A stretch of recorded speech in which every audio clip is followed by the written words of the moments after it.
Hi all, welcome back to my channel. ಎಲ್ಲರೂ ಹೇಗಿದ್ದೀರಾ? ಚೆನ್ನಾಗಿದ್ದೀರಾ ಅಂತ ಅಂದ್ಕೊಂಡಿದ್ದೀನಿ. ನಾನು ಕೂಡ ಚೆನ್ನಾಗಿದ್ದೀನಿ. ಯಾರೆಲ್ಲ ನನ್ನ ವ್ಲಾಗನ್ನು ಫಸ್ಟ್ ಟೈಮ್ ನೋಡ್ತಾ ಇದ್ದೀರಾ, ದಯವಿಟ್ಟು ಲೈಕ್ ಮಾಡಿ, ಶೇರ್ ಮಾಡಿ, ಸಬ್ಸ್ಕ್ರೈಬ್ ಮಾಡ್ಕೊಂಡು ನೋಡಿ ಅಂತ ಹೇಳ್ತಾ ಇವತ್ತಿನ ವ್ಲಾಗನ್ನು ಸ್ಟಾರ್ಟ್ ಮಾಡ್ತಾ ಇದ್ದೀನಿ. ಇವತ್ತು ಸಂಡೇ, ಟೈಮ್ ಒಂದು 10:30 ಆಯಿತು. ಮನೆ ಕೆಲಸ ಅಂದರೆ ಕ್ಲೀನಿಂಗ್ ಎಲ್ಲ ಮುಗಿದಿದೆ. ಇವತ್ತು ರಿಲೇಟಿವ್ಸ್ ಬರ್ತಾ ಇದ್ದಾರೆ. ಅದಕ್ಕೆ ನಮ್ಮ ಮನೆಯವರು ಮಟನ್ ತಂದುಕೊಟ್ಟು ಹೋಗಿದ್ದಾರೆ. ಅದನ್ನು ಸಾಂಬಾರು ಮತ್ತು ಸುಕ್ಕ ಮಾಡಬೇಕು, ಹಾಗೆ ಕಜ್ಜಾಯ ಮಾಡಬೇಕು. ಕಜ್ಜಾಯ ಅಂದರೆ ನಮ್ಮ ಕಡೆಗೆ ಚಿಕನ್ ಸಾಂಬಾರು, ಮಟನ್ ಸಾಂಬಾರು ಏನಾದರೂ ಮಾಡಿದ್ರೆ ಕೋಳಿ ಕಜ್ಜಾಯ ಅಂತಾರಲ್ಲ, ಮಲೆನಾಡು ಕಡೆ ಕೋಳಿ ಕಜ್ಜಾಯ ಅಂತೇಳಿ ಕರೀತಾರೆ, ಗಾರ್ಗೆ ಕಜ್ಜಾಯ ಅಂತಾರೆ, ಮತ್ತು ಹೊಸಗರೆ ಕಜ್ಜಾಯ ಅಂತೇಳಿ ಕರೀತಾರೆ. ಕಜ್ಜಾಯನ ಮಾಡಬೇಕು ಇವತ್ತು. ನಮಗೆ ನಮ್ಮ ಮನೆಯವ್ರ ಫ್ರೆಂಡ್ ಬರ್ತಾ ಇರೋದು, ಇಬ್ಬರು ಬರ್ತಾ ಇದ್ದಾರೆ, ಗಂಡ ಹೆಂಡ್ತಿ. ಅವರು ಪ್ರೆಗ್ನೆಂಟ್ ಇದ್ದಾರೆ, 7 ಮಂತ್ಸ್ ಆಯಿತು. ಇನ್ನೇನು ಊರಿಗೆ ಹೋಗ್ತಾ ಇದ್ದಾರೆ. ಅದೇ ಅಷ್ಟರೊಳಗಡೆ ಒಂದು ಟೈಮ್ ಕರೆದ್ಬಿಟ್ಟು ಕಳ್ಸೋಣ ಅಂತೇಳಿ ಇವತ್ತು ಕರೆದಿದ್ದೀವಿ. ಬರ್ತಾ ಇದ್ದಾರೆ. ಸುಮಾರು 1 ಗಂಟೆ 1:30 ಟೈಮಿಗೆ ಬರ್ತಾರೆ. ಅಷ್ಟರೊಳಗಡೆ ಎಲ್ಲ ಅಡುಗೆಯನ್ನು ಮುಗಿಸ್ಕೋಬೇಕು, ಯಾಕಂದರೆ ಟೈಮ್ ಆಗಿರುತ್ತೆ. ಅವ್ರು ಬಂದಮೇಲೆ ಅಡುಗೆ ಮಾಡೋದಕ್ಕೆ ಸರಿ ಆಗಲ್ಲಲ್ಲ. ಅದಕ್ಕೆ ಇನ್ನು ಇವತ್ತು ಮಕ್ಕಳು ಇಟ್ಕೊಂಡು ಅಡುಗೆ ಮಾಡೋದು ತುಂಬ ಕಷ್ಟ. ಸ್ವಲ್ಪ ಸಾಹಸನೆ ಪಡಬೇಕು. ಶ್ರೇಯು ಕೂಡ ಇದ್ದಾನೆ, ಆಟ ಆಡ್ತಾ ಇದ್ದಾನೆ. ನನ್ನ ಮಗಳು ಇಲ್ಲೇ ಇದ್ದಾಳೆ. ಇನ್ನು ಕೆಲಸಗಳೆಲ್ಲ ಮುಗಿದಿತ್ತು, ಮನೆ ಕ್ಲೀನಿಂಗ್ ಎಲ್ಲ ಮುಗಿದಿತ್ತು. ಅಂದರೆ ಡೈಲಿ ನೆಲ ಒರೆಸಿ ಕಸ ತೆಗೆದು ಮಾಡ್ತೀನಲ್ಲ, ಅದೆಲ್ಲ ಕೆಲಸ ಮುಗಿದಿತ್ತು. ಇವಾಗ ಬಟ್ಟೆಗಳು 2-3 ದಿನದಿಂದ ವಾಷಿಂಗ್ ಮಿಷಿನ್ ಹಾಕಿ ಹಾಗೆ ಬಟ್ಟೆಗಳು ಒಣಗಿರೋದನ್ನು ತಂದು ಇಟ್ಟಿದ್ದೆ, ಮಡ್ಚೇನೂ ಇಟ್ಟಿರಲಿಲ್ಲ. ಅದಕ್ಕೆ ಇವಾಗ ಮಡ್ಚಿಟ್ಕೊಂಬಿಡೋಣ, ಮತ್ತು ಬೆಡ್ ಮೇಲೆ ಇರುತ್ತಲ್ಲ, ಸರಿಯಾಗಲ್ಲ ಅಂಥೇಳಿ ಮಡ್ಚಿಟ್ಕೊಳ್ತಾ ಇದ್ದೀನಿ. ನನ್ನ ಮಗಳು ಬಂದಿದ್ದಾಳೆ, ಅವನು ಸುಮ್ಮನೆ ಟಿ ವಿ ನೋಡ್ತಾ ಕೂತಿದ್ದಾನೆ. ನನ್ನ ಮಗಳದು ಕೆಲಸ ಅಂದರೆ ಕೆಲಸ, ಸಿಕ್ಕಾಪಟ್ಟೆ ಕೆಲಸ ಮಾಡ್ತಾಳೆ. ಇವಾಗ ಮುಂದೆ ಹೆಂಗೆ ಮಾಡ್ತಾಳೋ ಗೊತ್ತಿಲ್ಲ, ಇವಾಗಂತೂ ಎಲ್ಲ ಕೆಲಸ ಮಾಡೋದಕ್ಕೂ ಬರ್ತಾಳೆ. ಇನ್ನು ನಮ್ಮ ಮನೆಯವರು ಡ್ಯೂಟಿಗೆ ಹೋಗಿದ್ದಾರೆ. ಹಾಗೆ ಕಾರ್ ತೊಗೊಂಡೋಗಿದ್ದಾರೆ. ಬರುವಾಗ ಅವ್ರು ಕರ್ಕೊಂಬರ್ತೀನಿ ಅಂತೇಳಿ ಕಾರ್ ತೊಗೊಂಡೇ ಹೋಗಿದ್ದಾರೆ. ಇನ್ನು ಅವರೆಲ್ಲ ಬರೋದ್ರೊಳಗಡೆ ಕೆಲಸ ಎಲ್ಲ, ಅಡುಗೆ ಎಲ್ಲ ಮುಗಿಸಿ ರೆಡಿ ಮಾಡಿರಬೇಕು. ಬಂದ ತಕ್ಷಣ ಅವರಿಗೆ ಊಟಕ್ಕೆ ಹಾಕಬೇಕು. ಬೇಗ ಬೇಗ ಮಾಡಬೇಕು ಅಂತ ಮಾಡ್ತಾಯಿದ್ದೀನಿ. ಗೊತ್ತಿಲ್ಲ ಎಷ್ಟೊತ್ತಿಗೆ ಆಗ್ಬಿಡುತ್ತೇನೋ ಅಂತ ಭಯ. ಈಗ ಇವಳು ಮಲಗಿದ್ರೆ ಪರವಾಗಿಲ್ಲ, ಇವಳು ಮಲಗಿಲ್ಲ ಅಂತಂದರೆ ನನ್ನ ಕಜ್ಜಾಯನೂ ಮಾಡೋಕ್ಕೆ ಕೊಡಲ್ಲ, ಏನೂ ಇಲ್ಲ. ಅವಳು ಬಂದು ಮಾಡೋದಕ್ಕೆ ಸ್ಟಾರ್ಟ್ ಮಾಡ್ತಾಳೆ. ನೋಡಿ, ಬಟ್ಟೆ ಗಿಟ್ಟೆ ಹೊರಗಡೆ ಒಣಸೋಕ್ಕೆ ಬರೋ ಹಂಗೆ ಇಲ್ಲ, ಬಂದು ಸ್ಟೆಪ್ಸ್ ಹತ್ತಾ ಇರ್ತಾಳೆ. ಆ ಕಂಬಿಗಳೆಲ್ಲ ಸ್ವಲ್ಪ ಜಂಗ್ ತಿಂದಿದೆ, ಅಂದರೆ ಕೆಳಗಡೆ ಎಲ್ಲ ತುಕ್ಕು ಹಿಡಿದು ಸ್ವಲ್ಪ ಅಲ್ಗಾಡ್ತಾ ಇದೆ ಕೆಲವೊಂದು ಕಂಬಿಗಳು ಮಾತ್ರ. ಅದಕ್ಕೆ ಹೊರಗಡೆ ಕರ್ಕೊಬರೋಕ್ಕೆ ಭಯ ಆಗುತ್ತೆ, ಅವಳು ಹಿಡ್ಕೊಳ್ಳೋಕ್ಕೆ ಆಗಲ್ಲ. ನಂದು ಸ್ನಾನ ಆಗಿದೆ, ಇನ್ನು ಅವರಿಬ್ಬರಿಗೂ ಸ್ನಾನ ಮಾಡಿಸ್ಬೇಕು. ಆಟ ಆಡ್ತಾ ಕೂತಿದ್ದಾರೆ. ಅಷ್ಟರೊಳಗಡೆ ನಾನೇನಾದರೂ ಇವಾಗ ಮಟನ್ ಬೇಯೋದಕ್ಕೆ ಇಟ್ಬಿಡ್ತೀನಿ, ಸ್ವಲ್ಪ ನೋಡ್ಕೊ ಅವಳಿಗೆ ಅಂಥೇಳಿ ಚಕ್ಕಲಿ ಎಲ್ಲ ತಂದಿರೋದಿತ್ತು, ತಿಂಡಿ ಎಲ್ಲ ಕೊಟ್ಬಿಟ್ಟು ಕೂರಿಸಿದ್ದೀನಿ, ನೋಡೋಣ ಕೂತ್ಕೊಳ್ತಾರಾ ಅಂತ ಹೇಳಿದ್ದೀನಿ ನನ್ನ ಮಗನಿಗೆ. ನೋಡ್ಕೊ ಅಂತೇಳಿ ನೋಡ್ಕೊತಾನೆ, ಪರವಾಗಿಲ್ಲ. ಅಂದರೆ ಚಿಕ್ಕ ಮಕ್ಕಳೆಲ್ಲ ಎಲ್ಲ ಟೈಮಲ್ಲೂ ನೋಡ್ಕೊಳ್ತಾನೆ ಇರ್ತಾರೆ ಅಂತ ಹೇಳೋಕ್ಕಾಗಲ್ಲ. ಒಳಗಡೆ ಬೆಡ್ ಮೇಲೆ ಆಟ ಆಡ್ತಾ ಇದ್ದರೆ ಏನೂ ಮಾಡ್ತಾ ಇರಲ್ಲ, ಸುಮ್ಮನೆ ಆಟ ಆಡ್ಕೊತ ಇರ್ತಾಳೆ. ಇವಾಗ ಮಟನ್ ಬೇಯಿಸೋದಕ್ಕೆ ಇಡ್ತೀನಿ. ಸ್ವಲ್ಪ ಎಣ್ಣೆ ಉಪ್ಪು ಹಾಕಿ ಮಿಕ್ಸ್ ಮಾಡಿ ಬೇಯಿಸೋದಕ್ಕೆ ಇಡ್ತೀನಿ ಕುಕ್ಕರಲ್ಲಿ. ಇನ್ನು ಮತ್ತೊಂದು ಕಡೆ ಸಾಂಬಾರಿಗೆ ಮಸಾಲ ಎಲ್ಲ ರೆಡಿ ಮಾಡ್ಕೊಳ್ತೀನಿ. ಇನ್ನು ಫಸ್ಟ್ ಸಾಂಬಾರು ಮಾಡ್ಕೊಬಿಟ್ರೆ ಒಂದು ತಲೆ ಬಿಸಿ ಮುಗಿಯುತ್ತೆ, ಬೇಗ ಅದು ಮಾಡ್ಕೊಳ್ತೀನಿ, ಸಾಂಬಾರು ಮಾಡ್ಕೊಬಿಡ್ತೀನಿ. ಆಮೇಲೆ ಸ್ವಲ್ಪ ರೈಸು, ಆಮೇಲೆ ಕಜ್ಜಾಯ ಮಾಡ್ತಾಯಿದ್ರೆ ಕಜ್ಜಾಯ ಸ್ವಲ್ಪ ಬೇಗ ಆಗುತ್ತೆ, ಮಾಡ್ಬೋದು ಅಂತೇಳಿ ಫಸ್ಟ್ ಸಾಂಬಾರಿಗೆ ಮಸಾಲೆ ಎಲ್ಲ ರೆಡಿ ಮಾಡ್ಕೊಳ್ತಾ ಇದ್ದೀನಿ. ಕಾಯಿ ತುರಿಬೇಕು, ಕಾಯಿ ತುರಿಯೋದ್ರೊಳಗೆ ಸುಮಾರು ಹೊತ್ತಾಗುತ್ತೆ. ಏನಕ್ಕೆ ಅಂದರೆ ಜಾಸ್ತಿ ಸಾಂಬಾರೆಲ್ಲ ಜಾಸ್ತಿ ಬೇಕಾಗುತ್ತಲ್ಲ, ಅದಕ್ಕೆ ಸುಮಾರು ಒಂದು 15 ಬ್ಯಾಡಗಿ ಮೆಣಸು ತೊಗೊಂಡಿರ್ಬೋದು. ಹಾಗೆ ಕಲ್ಲು ಹೂವು ತೊಗೊಂಡಿದ್ದೀನಿ, ಪಲಾವ್ ಎಲೆ, ಚಕ್ಕೆ, ಲವಂಗ, ಆಮೇಲೆ ಸ್ಟಾರ್ ಹೂವು, ಚಕ್ರ ಮೊಗ್ಗು, ಇದೆಲ್ಲ ತೊಗೊಂಡಿದ್ದೀನಿ. ಸ್ವಲ್ಪ ಸ್ವಲ್ಪ, ಆಮೇಲೆ ಎಷ್ಟು ಒಂದು ಸಾಂಬಾರು ಬೇಕಾಗುತ್ತೆ ಹಾಗೆ ಒಂದು ಅಳತೆ ಪ್ರಕಾರ. ಇದು ಜಾಯಿಕಾಯಿ, ಸ್ವಲ್ಪ ಜಾಯಿಕಾಯಿ ಕೂಡ ಹಾಕ್ತೀನಿ ಒಡೆದ್ಬಿಟ್ಟು. ಆಮೇಲೆ ಒಂದು ಸ್ಪೂನಷ್ಟು ಗಸಗಸೆ ಕೂಡ ತೊಗೊಂಡಿದ್ದೀನಿ, ಸೋಂಪು ತೊಗೊಂಡಿದ್ದೀನಿ, ಹಾಗೆ 1-2 ಚಮಚ ಧನಿಯಾ ಕಾಳನ್ನು ಕೂಡ ತೊಗೊಂಡಿದ್ದೀನಿ. ಇದನ್ನೆಲ್ಲನೂ ನಾನು ಡ್ರೈ ಫ್ರೈ ಮಾಡ್ಕೊಳ್ತೀನಿ. ಡ್ರೈ ಫ್ರೈ ಮಾಡಿಕೊಂಡು ಅದಾದಮೇಲೆ ಸ್ವಲ್ಪ ಆಯಿಲ್ ಹಾಕಿಬಿಟ್ಟು ಫ್ರೈ ಮಾಡ್ತೀನಿ. ಇವಾಗ ಮಟನ್ ಕೂಡ ಚೆನ್ನಾಗಿ ಬೆಂದಿದೆ. ಮಟನ್ ಬೇಯೋಷ್ಟೊತ್ತಿಗೆ ನಾನು ಕಾಯಿ ತುರಿದಿಟ್ಕೊಂಡಿದ್ದೆ. ನನ್ನ ಮಕ್ಕಳು ಆಟ ಆಡ್ತಾ ಇದ್ದಾರೆ. ಇನ್ನು ಅವ್ರ ಕಡೆ 1 ಸರಿ 2 ಸರಿ ಹೋಗಿ ನೋಡ್ಕೊಂಬಂದೆ, ಸುಮ್ಮನೆ ಆಟ ಆಡ್ತಾ ಇದ್ದಾರೆ. ಅದಕ್ಕೆ ನಾನು ಇಲ್ಲಿ ಕೆಲಸ ಮಾಡ್ಕೊಂಬಿಡೋಣ ಅಂತೇಳಿ ಮಾಡ್ತಾಯಿದ್ದೆ. ಕೂಡ ತುರಿದಿಟ್ಕೊಂಡಿದ್ದೀನಿ. ಇನ್ನು ಮಿಕ್ಸಿಗೆ ಹಾಕ್ಕೊಬಿಡ್ತೀನಿ. ಮಿಕ್ಸಿಗೆ 1-2 ರೌಂಡ್ ಹಾಕ್ಕೋಬೇಕಾಗುತ್ತೆ, ಸುಮಾರು ಮಸಾಲ ಇದೆಯಲ್ಲ, ಅದಕ್ಕೋಸ್ಕರ. ಏನಕ್ಕೆ ಜಾಸ್ತಿ ಮಾಡ್ತಾಯಿದ್ದೀನಿ ಅಂದರೆ, ನಾನು ಕೋಳಿ ಕಜ್ಜಾಯ ಮಾಡ್ತಾಯಿದ್ದೀನಲ್ಲ, ಗಾರ್ಗೆ ಕಜ್ಜಾಯಕ್ಕೆ ಅದು ಸ್ವಲ್ಪ ಸಾಂಬಾರು ಜಾಸ್ತಿ ಬೇಕಾಗುತ್ತೆ, ಅದಕ್ಕೋಸ್ಕರ ಸ್ವಲ್ಪ ಸಾಂಬಾರು ಜಾಸ್ತಿ ಮಾಡೋಣ ಅಂತೇಳಿ ಜಾಸ್ತಿ ಕಾಯೆಲ್ಲ ತುರಿದಿಟ್ಕೊಂಡಿದ್ದೀನಿ. ಬೆಂದಿರೋ ಮಟನನ್ನು ಒಂದು ದೊಡ್ಡ ಪಾತ್ರೆಗೆ ಹಾಕ್ಕೊಂಡಿದ್ದೆ. ಆಮೇಲೆ ಮಿಕ್ಸಿ ಮಾಡಿರೋ ಮಸಾಲೆಯನ್ನು ಹಾಕಿ ಮಿಕ್ಸ್ ಮಾಡ್ತಾಯಿದ್ದೀನಿ ಚೆನ್ನಾಗಿ. ಇದು ಮಿಕ್ಸ್ ಮಾಡಿದ ಮೇಲೆ ಕನ್ಸಿಸ್ಟೆನ್ಸಿಯನ್ನು ನೋಡಿಕೊಂಡು ಸ್ವಲ್ಪ ನೀರು ಹಾಕ್ಕೊಂಡು ಇದನ್ನು ಕುದಿಯೋದಕ್ಕೆ ಬಿಡ್ತೀನಿ. ಇದರಲ್ಲಿ ಒಂದು ಅರ್ಧ ಭಾಗದಷ್ಟು ಮಟನನ್ನು ತೆಗೆದಿಟ್ಟಿದ್ದೀನಿ. ಅದು 1 kg ಸ್ವಲ್ಪ 100 ಗ್ರಾಮ್ 200 ಗ್ರಾಮ್ ಜಾಸ್ತಿ ಇತ್ತು. ಒಂದು ಅರ್ಧ kgಯನ್ನು ಸುಮಾರು ತೆಗೆದು ಸೈಡ್ ಎತ್ತಿಟ್ಟಿದ್ದೀನಿ. ಇದು ಸುಕ್ಕ ಮಾಡೋದಕ್ಕೆ ಬೇಕು ಅಂತೇಳಿ ಶುಂಠಿ, ಬೆಳ್ಳುಳ್ಳಿ, ಟೊಮೊಟೊ, ಈರುಳ್ಳಿ ಹೊಡೆದಿರೋದು ಮತ್ತು ಮಸಾಲೆ ಹೊಡೆದಿರೋದನ್ನು ಸ್ವಲ್ಪ ತೆಗೆದು ಸೈಡಿಗೆ ಎತ್ತಿಟ್ಕೊಂಡಿದ್ದೀನಿ ಸುಕ್ಕಕ್ಕೆ ಬೇಕು ಅಂತೇಳಿ. ಇವಾಗ ಸುಕ್ಕ ಮಾಡೋಣ ಅಂತೇಳಿ ಒಂದು ಪಾತ್ರೆ ಇಟ್ಕೊಂಡಿದ್ದೀನಿ. ಪಾತ್ರೆಗೆ ಸ್ವಲ್ಪ ಎಣ್ಣೆ ಹಾಕ್ಕೋತೀನಿ. ಪಲಾವ್ ಎಲೆ, ಚಕ್ಕೆಯನ್ನು ಹಾಕಿಬಿಟ್ಟು ಹಾಗೆ ಸ್ವಲ್ಪ ದೊಡ್ಡದಾಗಿ ಹೆಚ್ಚಿರುವಂಥ ಈರುಳ್ಳಿಯನ್ನು ಹಾಕಿದ್ದೀನಿ. ಅದ್ರ ಜೊತೆಗೆ ಕ್ಯಾಪ್ಸಿಕಮ್ ಕೂಡ ಇತ್ತು. ಕ್ಯಾಪ್ಸಿಕಮ್ ಕೂಡ ಹಾಕೋಣ ಅಂತೇಳಿ ಹಾಕ್ತಾಯಿದ್ದೀನಿ. ಕಟ್ ಮಾಡಿ ಇಟ್ಕೊಂಡಿದ್ದೆ. ಕ್ಯಾಪ್ಸಿಕಮ್ ಹಾಕಿದ್ರು ಕೂಡ ತುಂಬ ಚೆನ್ನಾಗಿ ಟೇಸ್ಟ್ ಬರುತ್ತೆ ಅಂತೇಳಿ ಕ್ಯಾಪ್ಸಿಕಮ್ ಕೂಡ ಫ್ರೈ ಮಾಡ್ಕೊಂಡಿದ್ದೀನಿ. ಅದ್ರ ಜೊತೆಗೆ ಅದಕ್ಕೂ ಮೊದಲು ಪುದೀನ ಮತ್ತು ಕೊತ್ತಂಬರಿ ಸೊಪ್ಪು ಕ್ಲೀನಾಗಿ ಕಟ್ ಮಾಡಿ ಇಟ್ಕೊಂಡಿದ್ದೀನಿ ಸ್ವಲ್ಪ ಚಿಕ್ಕದಾಗಿ. ಅದನ್ನು ಕೂಡ ಹಾಕಿದೆ. ಅದನ್ನು ಹಾಕಿದ್ರು ಕೂಡ ಇವಾಗ ಮಟನ್ಗೆಲ್ಲ ಪುದೀನ ಸೊಪ್ಪು ಹಾಕಿದ್ರೆ ತುಂಬಾ ಸ್ಮೆಲ್ ಜೊತೆಗೆ ಟೇಸ್ಟ್ ಕೂಡ ಹೆಚ್ಚಾಗುತ್ತೆ. ಅದಕ್ಕೆ ಅದನ್ನು ಕೂಡ ಫ್ರೈ ಮಾಡ್ಕೊಡ್ತಿದ್ದೀನಿ ಫಸ್ಟು ನೀಟಾಗಿಯೇ. ಇದು ಸಾಂಬಾರಿಗೆ ಅಂತೇಳಿ ಮಾಡಿರೋಂಥ ಮಸಾಲೆ, ಅದನ್ನೇ ಸ್ವಲ್ಪ ಎತ್ತಿಟ್ಕೊಂಡಿದ್ದೀನಿ. ಮಸಾಲೆಯನ್ನು ಮಿಕ್ಸಿಗೆ ಹಾಕುವಾಗ ತೆಂಗಿನಕಾಯಿ ಸೇರಿಸಿರಲಿಲ್ಲ. ತೆಂಗಿನಕಾಯನ್ನು ಸಪ್ರೇಟಾಗಿ ಸೇರಿಸ್ಕೊಂಡಿದ್ದೆ. ತೆಂಗಿನಕಾಯಿ ಸಾಂಬಾರ್ಗೆ ಮಾತ್ರ ಹಾಕಿದ್ರೆ ಆಯಿತು ಅಂತೇಳಿ ಇದಕ್ಕೆ ಜಸ್ಟ್ ಮಸಾಲೆ ಗ್ರೈಂಡ್ ಮಾಡಿರೋದಷ್ಟೇ, ತೆಂಗಿನಕಾಯಿ ಸೇರಿಸಿಲ್ಲ. ಇದಕ್ಕೆ ಸ್ವಲ್ಪ ನೀರು ಹಾಕ್ಕೊಂಡು ಚೆನ್ನಾಗಿ ಇದನ್ನು ಕುದಿಸ್ಕೋತೀನಿ. ಅದಾದಮೇಲೆ ಮಟನ್ ಹಾಕೋದಕ್ಕಾಯಿತು ಅಂತ. ನಾನಿಲ್ಲಿ ಶುಂಠಿ ಬೆಳ್ಳುಳ್ಳಿ ಪೇಸ್ಟ್ ಎಲ್ಲ ಸೇರಿಸಿಲ್ಲ. ಏನಕ್ಕೆ ಅಂದರೆ ಸಾಂಬಾರಿಗೆ ಮಸಾಲೆಯನ್ನು ಮಿಕ್ಸಿ ಮಾಡುವಾಗಲೇ ಶುಂಠಿ ಬೆಳ್ಳುಳ್ಳಿ ಎಲ್ಲ ಹಾಕಿ ಮಿಕ್ಸಿ ಮಾಡ್ಕೊಂಡಿದ್ದೆ. ಚೆನ್ನಾಗಿ ಕುದಿ ಬರ್ತಾ ಇದೆ. ಇವಾಗ ಸ್ವಲ್ಪ ಅರಿಶಿನ, ಅದರ ಜೊತೆಗೆ ಮಟನ್ ಮಸಾಲ ಸ್ವಲ್ಪ ಹಾಕಿದ್ದೀನಿ.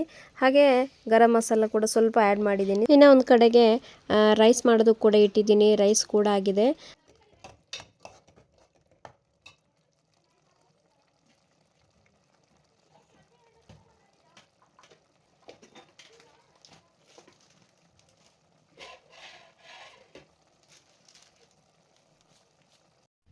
ಇವಾಗ ಇದಕ್ಕೆ ಮಟನನ್ನು ಹಾಕ್ತಾಯಿದ್ದೀನಿ. ಮಟನ್ನು ಮೊದಲೇ ತೆಗೆದಿಟ್ಟಿದ್ದೆ ಅಲ್ಲ, ಒಂದು ಹಾಫು ಅದನ್ನು ಕೂಡ ಆ್ಯಡ್ ಮಾಡ್ತಾಯಿದ್ದೀನಿ. ಹಾಗೆ ಸಾಂಬಾರು ಕೂಡ ಚೆನ್ನಾಗಿ ಕುದೀತಾ ಬಂದಿತ್ತು. ಆ ಸಾಂಬಾರಲ್ಲಿರೋ ಪೀಸ್ ಕೂಡ ಸ್ವಲ್ಪ ತೆಗೆದು ಹಾಕಿದ್ದೀನಿ.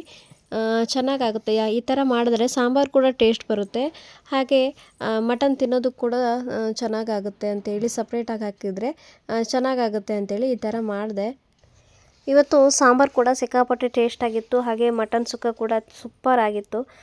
ನಮ್ಮ ಮನೆಯವ್ರಿಗೂ ಕೂಡ ತುಂಬಾ ಇಷ್ಟ ಆಯಿತು. ತುಂಬ ಇಷ್ಟಪಟ್ಟು ತಿಂದರು. ಇದನ್ನೆಲ್ಲ ಚೆನ್ನಾಗಿ ಮಿಕ್ಸ್ ಮಾಡಿ ಒಂದು 5 ನಿಮಿಷ ಚೆನ್ನಾಗಿ ಮುಚ್ಚಳ ಮುಚ್ಚಿ ಅದನ್ನು ಬೇಯೋದಕ್ಕೆ ಬಿಡ್ತೀನಿ ಸಣ್ಣ ಉರಿಲಿ, ಚೆನ್ನಾಗಿ ಬೆಂದಿರುತ್ತೆ ಅಂತೇಳಿ.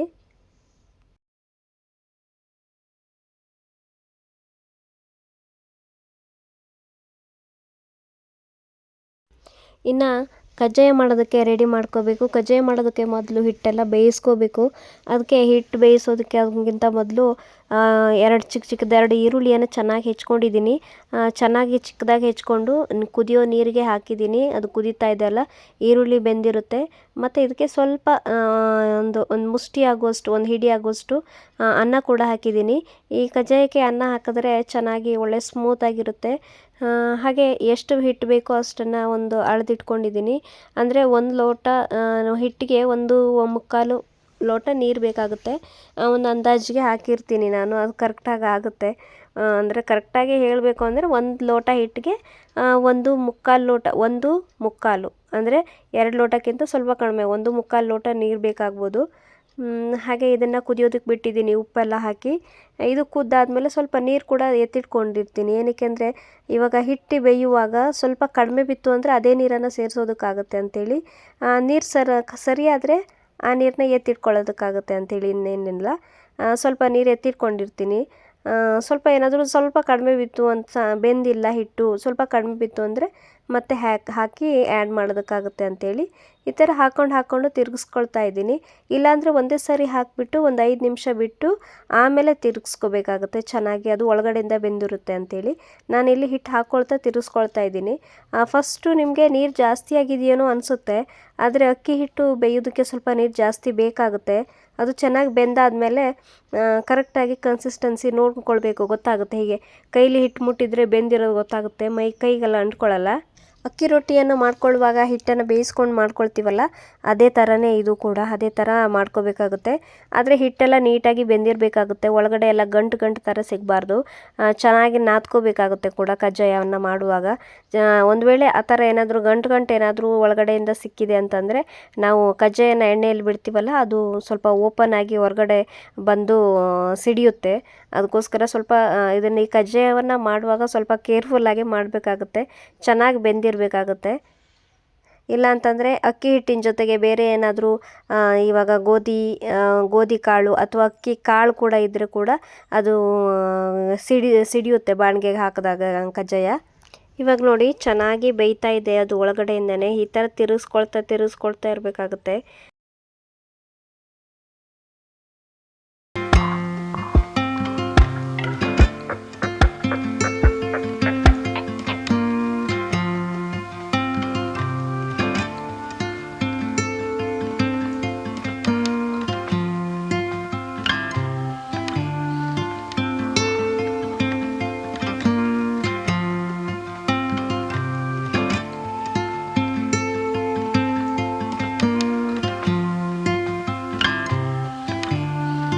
ಇವಾಗ ಬೆಂದಿರೋ ಹಿಟ್ಟನ್ನು ಈ ಥರ ನಮ್ಮ ಕಡೆ ರೊಟ್ಟಿ ಮಾಡೋದಕ್ಕೆಲ್ಲ ಉಪಯೋಗಿಸ್ತಾರೆ. ಮರಗಿ ಅಂತೇಳಿ ಹೇಳ್ತಾರೆ, ಮರದಿಂದ ಮಾಡಿರೋದು.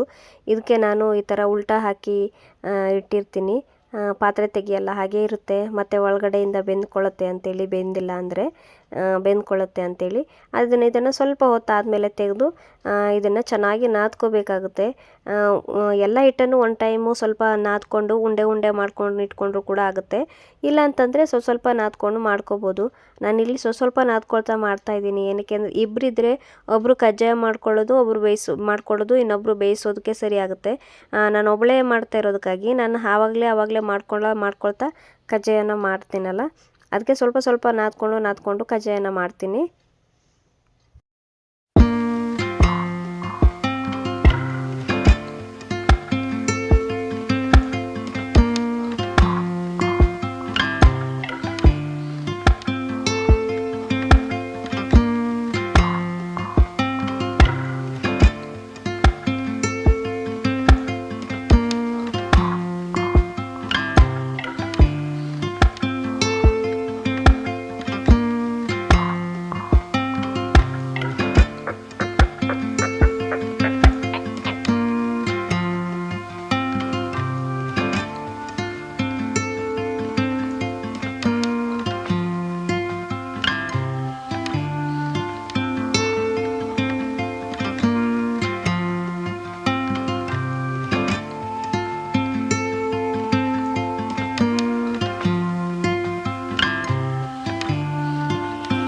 ನೋಡಿ, ಇದೇ ಗಾರ್ಗೆ ಕಜ್ಜಾಯ ಅಂತಾರೆ, ಎಲ್ಲ ಕೋಳಿ ಕಜ್ಜಾಯ ಅಂತೇಳಿ ಕರೀತಾರೆ. ಇದಾದಮೇಲೆ ಮಾಡಿಕೊಂಡು ಎಣ್ಣೆ ಕಾಯ್ಲಿಕ್ಕೆ ಇಟ್ಟಿದ್ದೆ. ಚೆನ್ನಾಗಿ ಎಣ್ಣೆ ಕಾದ್ಮೇಲೆ ಇವಾಗ ಇದನ್ನು ಬಾಣಗೆಗೆ ಹಾಕ್ತಾಯಿದ್ದೀನಿ. ಸ್ವಲ್ಪ ನೋಡಿಕೊಂಡು ಹಾಕಬೇಕಾಗುತ್ತೆ. ಕಜ್ಜಾಯನ ನೀಟಾಗಿ ಎಲ್ಲೂ ಗಂಟು ಸಿಗದೆ ಇರೋ ಹಾಗೆ ಚೆನ್ನಾಗಿ ನಾದ್ಕೊಂಡು ಈ ಥರ ಮಾಡಿ ಎಣ್ಣೆಗೆ ಬಿಟ್ಟರೆ ಅದೇನೂ ಆಗಲ್ಲ. ಏನಾದರೂ ಒಳಗಡೆ ಏನಾದರೂ ಗಂಟು ಥರ ಇದ್ದು ಹಿಟ್ಟು ಸರಿಯಾಗಿ ಬೆಂದಿಲ್ಲ ಅಂತಂದರೆ ಅದು ಸಿಡಿಯೋ ಚಾನ್ಸಸ್ ಕೂಡ ಇರುತ್ತೆ. ಇದು ಕೋಲು ಇದು ಕಜ್ಜಾಯ ಮಾಡೋದಕ್ಕೆ ಅಂತಲೇ ಮಾಡಿಸ್ಕೊಂಡು ಬಂದಿರೋದು. ಇದರಿಂದನೇ ಕಜ್ಜಾಯನ ಈ ಕಡೆ ಮಗಚಾಕ್ತಾರೆ. ಒಂದು ಸೈಡ್ ಬೆಂದ ಮೇಲೆ ಇನ್ನೊಂದು ಸೈಡ್ ಈ ಥರ ಬೇಯಿಸ್ಕೋಬೇಕು ನೀಟಾಗಿ. ಮಗಚಾಕುವಾಗ ಸ್ವಲ್ಪ ನಿಧಾನಕ್ಕೆ ಮಗಚಾಕಬೇಕಾಗುತ್ತೆ, ಅಂದರೆ ಅದೇನು ಬಿಟ್ಕೊಳ್ಳಲ್ಲ. ಸ್ವಲ್ಪ ಒಂದು ಅರ್ಧ ಬೆಂದ ಮೇಲೆ ಈ ಥರ ಮಗಚಾಕ್ಕೊಳ್ಬೇಕು. ನೋಡಿ, ಅದೇನು ಬಿಟ್ಕೊಳ್ತಾ ಇಲ್ಲ ಕೂಡಿಸಿರೋದು. ಕೋಳಿ ಕಜ್ಜಾಯ ಅಂದರೆ ಕೋಳಿ ಸಾಂಬಾರಿಗೆ, ಮಟನ್ ಸಾಂಬಾರಿಗೆ ಅಂತೂ ಹೇಳಿ ಮಾಡಿಸ್ದಾಗಿರುತ್ತೆ. ನಮ್ಮ ಕಡೆಗೆ ಯಾರೇ ನೆಂಟರು ಬಂದರೂ ಕೂಡ ಸ್ವಲ್ಪ ಬೇಗ ಮಾಡುವಂಥ ಕಜ್ಜಾಯ ಇದೆ. ಬೇಗನೂ ಮಾಡ್ಬೋದು, ಅಷ್ಟೇ ಕೇರ್ಫುಲ್ಲಾಗಿ ಮಾಡಬೇಕಾಗುತ್ತೆ. ತಿನ್ನೋದಕ್ಕೂ ಕೂಡ ತುಂಬಾ ಚೆನ್ನಾಗಿರುತ್ತೆ, ಸಿಕ್ಕಾಪಟ್ಟೆ ಟೇಸ್ಟ್ ಇದು. ನಮ್ಮ ಕಡೆಗೆ ಇದನ್ನು ಗಾರ್ಗೆ ಕಜ್ಜಾಯ ಅಂತೇಳಿ ಕರೀತಾರೆ. ಈ ಥರ ಸ್ವಲ್ಪ ಬೆಂದ ಮೇಲೆ, ಅಂದರೆ ಸ್ವಲ್ಪ ಕೆಂಪು ಟೈಪ್ ಆದಮೇಲೆ ಈ ಕೋಲಿಂದನೇ ಈ ಥರ ತೆಕ್ಕೊಳ್ಬೇಕು. 1:30ಗೆಲ್ಲ ಅಡುಗೆ ಎಲ್ಲ ರೆಡಿ ಆಯಿತು. ಅವರು 2 ಗಂಟೆಗೆ ಬಂದರು. ಅವ್ರನ್ನ ಊಟ ಮಾಡಿ ಕಳಿಸಿದ್ದಾಯಿತು.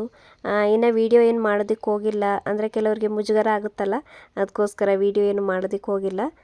ಈ ವಿಡಿಯೋ ಮಾಡೋದ್ರಿಂದ ಕೆಲವರಿಗೆ ಇಷ್ಟ ಆಗುತ್ತೆ, ಇನ್ನು ಕೆಲವರಿಗೆ ಇಷ್ಟ ಆಗಲ್ಲ. ಅದಕ್ಕೆ ಬೇಡ ಅಂಥೇಳಿ ನಾನು ಕೂಡ ವಿಡಿಯೋ ಶೂಟೇನು ಮಾಡಿಲ್ಲ. ಹಾಗೆ ಈ ವ್ಲಾಗ್ನ ಇಲ್ಲಿಗೆ ಎಂಡ್ ಮಾಡ್ತಾ ಇದ್ದೀನಿ. ಈ ವ್ಲಾಗ್ ಏನಾದರೂ ನಿಮಗೆ ಇಷ್ಟವಾಯಿತು ಅಂದರೆ ನಿಮ್ಮ ಫ್ಯಾಮಿಲಿ ಮೆಂಬರ್ಸ್ಗೆ ಹಾಗೆ ನಿಮ್ಮ ಫ್ರೆಂಡ್ಸ್ಗೆ ಕೂಡ ಶೇರ್ ಮಾಡಿ, ಅವರು ಕೂಡ ನೋಡಿ ಸಪೋರ್ಟ್ ಮಾಡಲಿ. ಹಾಗೆ ವಿಡಿಯೋ ನೋಡಿದ್ದಕ್ಕಾಗಿ ತಮಗೂ ಕೂಡ ಧನ್ಯವಾದವನ್ನು ಹೇಳ್ತಾ ಈ ವ್ಲಾಗ್ನ ಎಂಡ್ ಮಾಡ್ತಾ ಇದ್ದೀನಿ.